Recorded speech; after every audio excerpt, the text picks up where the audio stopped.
La 52e édition de la fête traditionnelle Eïsa s'est tenue samedi à Dzévi, préfecture d'Ezio, 35 km de Lomé. Elle a été marquée par une cérémonie officielle, présidée par Victoire Tomogadobé, Premier ministre du Togo, avec à ses côtés le fils du milieu Kodjo Adedze, président de l'Assemblée nationale du Togo. Cette fête symbolise le grand rassemblement des fils et filles de la communauté de Zio pour la promotion de la cohésion sociale et la paix. La fête du haricot, Eïsa 2024 reste une occasion privilégiée pour les filles et fils des 16 cantons de la préfecture de Zio, de se retrouver et de revivre l'histoire de leur territoire depuis l'exode de leurs ancêtres.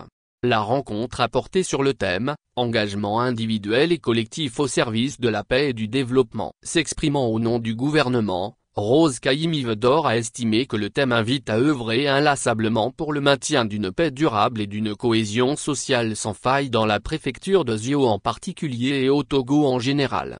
Il réaffirme la pleine adhésion des natifs de la préfecture de Zio aux idéaux de paix et leur engagement sans réserve pour le développement durable du Togo en partant de leur préfecture. Population de la préfecture du Zio, a-t-elle martelé. Paul Joka, président du comité d'organisation d'Eïsa, a indiqué que cette fête appelle à des engagements individuels et collectifs au service de la paix et du développement de notre nation.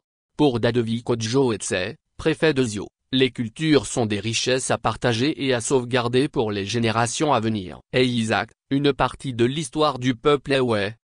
Selon l'histoire du peuple Ewe, Eïsa doit son nom au haricot Eï, et est célébrée chaque année le deuxième samedi du mois d'août à Tsevié.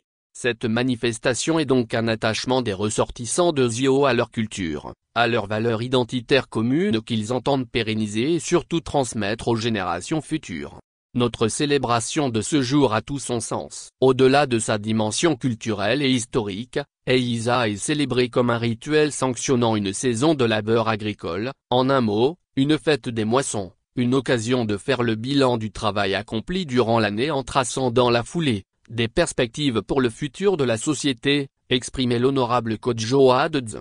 La remise de prix aux participants de différents jeux organisés à l'occasion de cette célébration, aux meilleurs élèves aux différents examens scolaires de la localité et à la Miss Eïsa, et à la dégustation du haricot sont les activités marquant l'apothéose de cette fête.